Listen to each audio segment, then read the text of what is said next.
السلام عليكم. كنتمنى تكونوا مزيان وعلى خير. جو ميكسكوز على الغوتار ديجا اللي جاوش بيه شي وحدين اليوم باغ ميل ولا في كومونتير لظروف خاصه.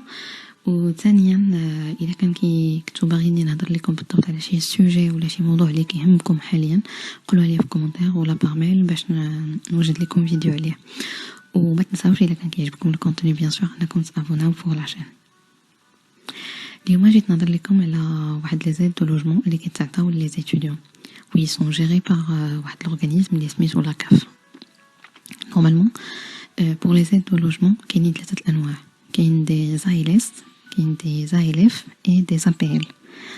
Bon, je peux vous dire brièvement كل وحده c'est-à-dire كاين les ALS allocations de logement à caractère social, les ALF ce sont des allocations de logement à caractère familial, ou les APL et la plupart les كيتعطاو منهم les étudiants ce sont des aides personnalisées au logement. Je peux vous dire globalement la différence entre les APL, les ALS, c'est généralement par rapport aux situations et s'il s'agit d'un logement conventionné ou pas, et également par les financeurs de ces aides. C'est-à-dire les ALS, ils sont financés par le Fonds national des prestations familiales, alors que les APL ou les ALS, ils peuvent être gérés à la fois toutes les deux par le Fonds national d'aide au logement, ou les APL.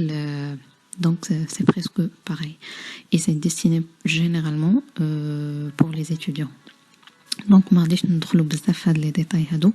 L'essentiel qu'il faut savoir c'est que une fois que تكون étudiant عندك un logement, que ça soit en location ou la sous-location ou une résidence étudiantine ou la résidence Crous, tu peux faire une demande aux APL automatiquement.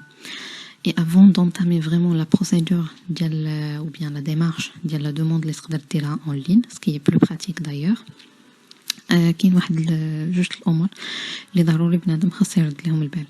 C'est qu'il faut différencier ما بين un logement qui est meublé et un logement qui est non meublé. C'est-à-dire la grande différence اللي كتوقع c'est que le logement meublé من كتبغي تكيتيه généralement un préavis فيه un mois.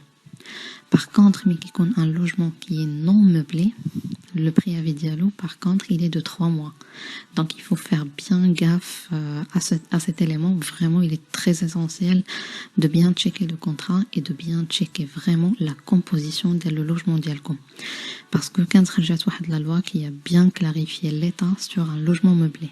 Par exemple, il y a un logement مكتوب le contrat meublé ou فيه juste une chaise, فيه juste armoire, مريوط الحوايج ولا ما نهضروش على بلاكار mais plutôt un armoire يعني اللي كيتحط كيتبوزيسيونا في الارض ولا باردون وعندك غير un lit, كرسي طبلة وعليش تاكل par exemple وما كاينش les ustensiles de cuisine. هذا c'est pas un logement qui est meublé parce que la loi كانت خرجت في 2015 اللي حدات بان اللوجمون مeublé خاص يكون فيه واحد vraiment une liste, c'est-à-dire avoir فراش ثلاجة مريو كرسي طبلة, ça fait pas partie d'un logement meublé, mais il faut avoir vraiment quelques ustensiles de cuisine, des étagères, des luminaires, etc.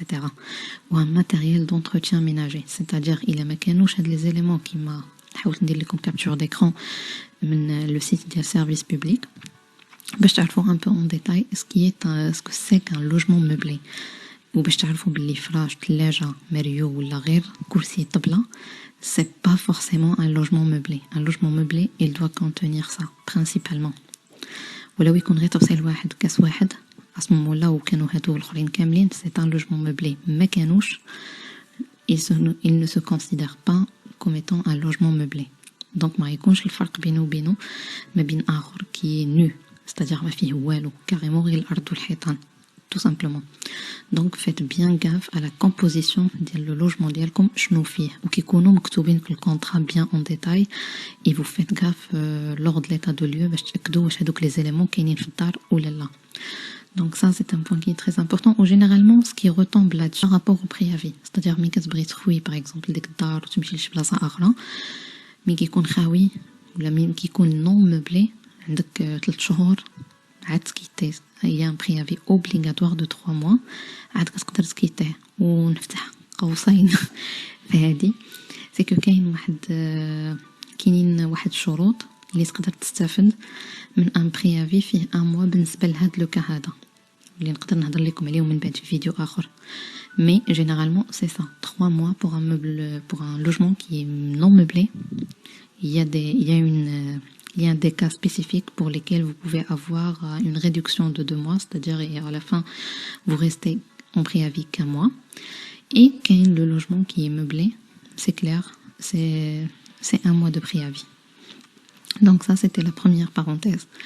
La deuxième, et il faut savoir, ou bien si vous le savez pas, ça constitue pas vraiment un problème, parce que la CAF, il va vérifier derrière si votre logement il est conventionné ou pas. Conventionné ou pas, c'est-à-dire que le logement est-ce qu'il est encadré par une agence nationale de l'habitat. Ça peut que le propriétaire, par exemple, d'un studio ou la dial Shidar, qui بحال كنقولوا كيتارونجا ولا كيتقيد في ان ريبرتوار ديال l'habitat et à ce moment-là كيقدر يستافد من des déductions fiscales في les revenus fonciers ديالو lorsqu'il fait la déclaration. Donc pour savoir s'il s'agit d'un logement conventionné ou pas, vous pouvez le demander directement للكاري اللي كاري ليكم. Ou la résidence grosse, là, c'est généralement, elle est bien indiquée, ou la résidence étudiantine, c'est indiqué sur le contrat ou les chihaja. Sinon, vous pouvez le demander directement. Ou les maktouches qu'à fond, je ne sais pas, et c'est la CAF qui va vérifier derrière, ou je conventionner le logement d'elle, ou là là. Donc, à deux éléments, je peux dire qu'il faut savoir vraiment pour bien préciser votre demande au clair. Et par la suite, là, je démarre avec vous, je dirais, une simulation de demande de la CAF. Donc, le site officiel, c'est lacaf.fr. Donc, comme vous le voyez sur la première interface, vous verrez ça. Il suffit de descendre en bas vraiment. Et vous allez retrouver les 4 carreaux. Et vous cliquez directement sur demander une prestation. Et juste après, vous aurez une deuxième interface qui vous précise si vous êtes déjà locataire. Et moi, je me destine vraiment aux gens qui viennent d'arriver. Donc, ça sera un non-locataire. Et voilà, vous précisez qu'il s'agira d'une demande de logement. Une fois que vous cliquez là-dessus, vous aurez une autre page qui va s'ouvrir directement. Et à ce moment-là, vous faites faire la demande comme c'est indiqué sur la flèche pour pouvoir démarrer la demande. Vous aurez des précisions sur le temps de la démarche qui va durer 4 étapes d'environ, je dirais, 20 minutes pour finaliser la démarche. Vous cliquez par la suite sur commencer pour démarrer. Et là, ça vous donne vraiment une interface qui vous indique les premiers éléments pour le lancement. Donc, vous aurez la première étape qui concerne l'accès. Donc, vous précisez le code postal. Moi, j'ai mis, par exemple, 67 000 Strasbourg. Vous êtes étudiant. Si jamais vous êtes apprenti ou en alternance, ça, c'est autre chose. Donc, moi, je me destine carrément juste aux étudiants. Donc, vous précisez que vous êtes étudiant. Si vous vivez en couple, bien sûr, ou seul. Une fois vous validez l'avant, vous aurez des précisions sur le nombre d'enfants. Si vous avez des enfants en charge ou quelqu'un qui habite avec vous, donc vous le mettez ici. Si vous payez un loyer pour ce logement, bien sûr, et la date d'entrée qu'il faut préciser. Juste après, il faut préciser si vous êtes locataire ou bien colocataire, si par exemple vous habitez avec quelqu'un d'autre, si vous êtes en couple avec quelqu'un ou autre. Donc ça dépend vraiment de votre situation. Si vous êtes logé par le CROUS ou encore en foyer hors CROUS, c'est-à-dire qui fait partie du réseau CROUS. Après, vous avez l'information qui vous permet de mettre si c'est un logement qui est ascendant-descendant. En fait, là, il s'agit de savoir si le logement dans lequel vous habitez appartient à quelqu'un de votre famille, par exemple père, frère, oncle, que ce soit maternel ou paternel, etc. Donc, est-ce que le logement appartient à la famille? Donc, je peux dire non pour un étudiant qui vient d'arriver tout seul là. Et le titulaire du contrat de bail, bien sûr, vous précisez si c'est vous ou autre personne ou encore les parents. Donc, généralement, pour notre cas, c'est nous-mêmes. Après, il faut indiquer une adresse mail valide qui va constituer vraiment l'objet de la demande et sur laquelle vous allez recevoir un code et un numéro pour accéder. Et ça fera l'objet de tous vos transferts entre vous et la CAF. Donc, vérifiez bien à ce que vous veillez, à ce que vous mettez vraiment la bonne adresse mail. Pardon. Là, c'est juste des procédures de confidentialité en mettant par exemple une question secrète à laquelle vous allez répondre et puis vous vous appuyez sur continue.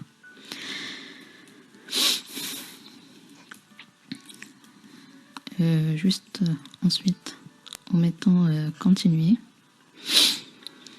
vous allez checker en fait votre mail et vous allez recevoir normalement un numéro qui est appelé un numéro d'enregistrement qui est provisoire. Pardon. Alors, je disais, pardon, vous allez checker la boîte mail ديالكم اللي استعملتو غيكون فيهم un numéro que vous avez reçu de la part de la CAF. Donc, vous allez le mettre ici, comme indiqué avec la flèche.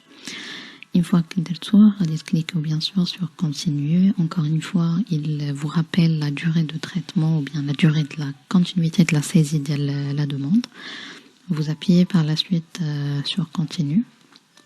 Et donc, à ce moment-là, vous aurez une interface où vous allez indiquer votre prénom, bien, et le nom de famille, c'était bien aussi, la date de naissance, le numéro de sécurité sociale que vous avez pu obtenir après l'inscription et l'enregistrement de votre demande auprès de la sécurité sociale. Donc, automatiquement, vous l'avez sur vos papiers. Le pays, bien sûr, de naissance, la ville, la nationalité, etc. Le nom du père, la mère, comme vous voyez. Si vous arrivez de l'étranger, oui, c'est le cas. Et la date d'entrée en France qui est généralement checkée ou sur votre passeport. Donc, vous l'indiquez précisément. Une fois que vous appuyez sur valider, ils vont vous poser la question par rapport à la situation familiale. Si vous attendez un enfant, une fois répondu, vous appuyez sur continue, bien sûr. Et vous aurez une autre information qui est demandée si vous recevez des prestations familiales d'un autre organisme, par exemple, si vous avez une autre aide, etc. Mais pour un étudiant qui vient d'arriver, ça ne sera pas le cas. C'est pour cela, généralement, c'est non. Et puis, vous appuyez sur continuer. Donc, vous confirmez à nouveau que vous êtes étudiant. Si vous êtes boursier, vous précisez oui. Si c'est non, c'est non. Après, si vous êtes affilié à la sécurité sociale étudiantine, en fait, c'est le cas pour nous, les étudiants. Donc, vous cliquez bien sur la première catégorie. Par la suite, vous appuyez sur continuer pour valider la démarche. Il demande à nouveau la date d'entrée dans le logement qu'on a déjà saisi au début. Si on connaît bien sûr la date de départ, si on ne la connaît pas, on le met non. Il rappelle à nouveau du code postal, mais cette fois-ci, on nous demande l'adresse à laquelle on demande et qui fera l'objet d'une demande d'aide au logement. Donc, une fois que vous la saisissez ici, vous appuyez sur continuer.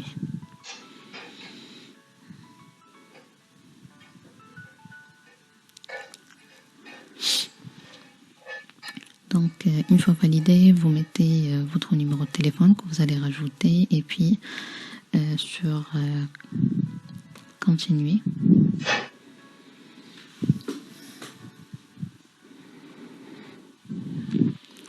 Et là, à ce moment-là, on arrive aux coordonnées bancaires. Il faut obligatoirement, bien sûr, avoir le RIB. Donc, vous remplissez ces éléments-là et puis vous passez sur continuer pour valider. Eux, automatiquement, ils ont un système de vérification. Ils vérifient votre IBAN et RIB s'il est bien valide.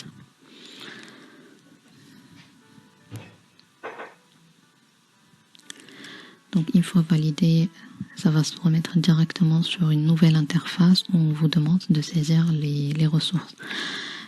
Pour nous, généralement les étudiants qui viennent d'arriver après une année universitaire ou scolaire au Maroc, généralement on déclare aucun revenu s'il s'agit d'une année d'études. Donc Donc ça dépend vraiment de votre situation.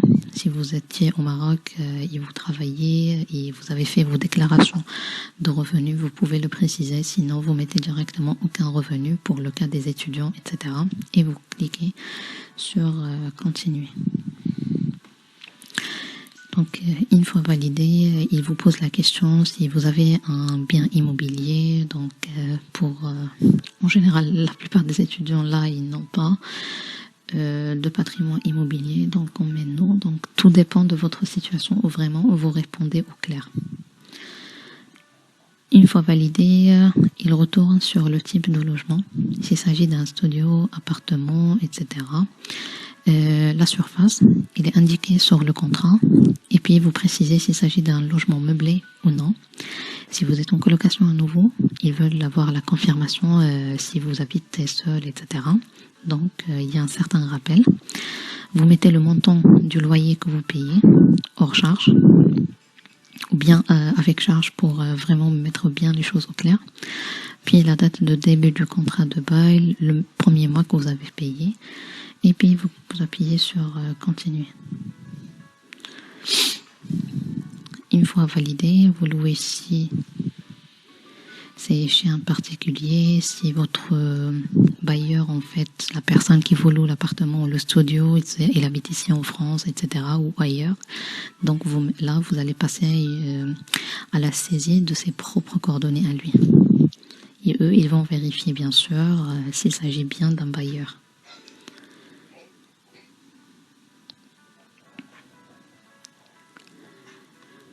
Donc voilà, une fois validé, vous aurez, une fois vous appuyez sur continuer, etc. pour valider, vous aurez un récapitulatif qui vous permet de vérifier si vous avez bien saisi les bonnes informations vraiment. Et à ce moment-là, vous n'allez qu'à mettre continuer pour passer à la page suivante encore une fois sur le détail et vous aurez la fin de la construction de la demande où ils vous remettent en rappel les conditions d'utilisation du service de la CAF. Il suffit de cocher que vous avez pris connaissance et puis vous appuyez sur valider.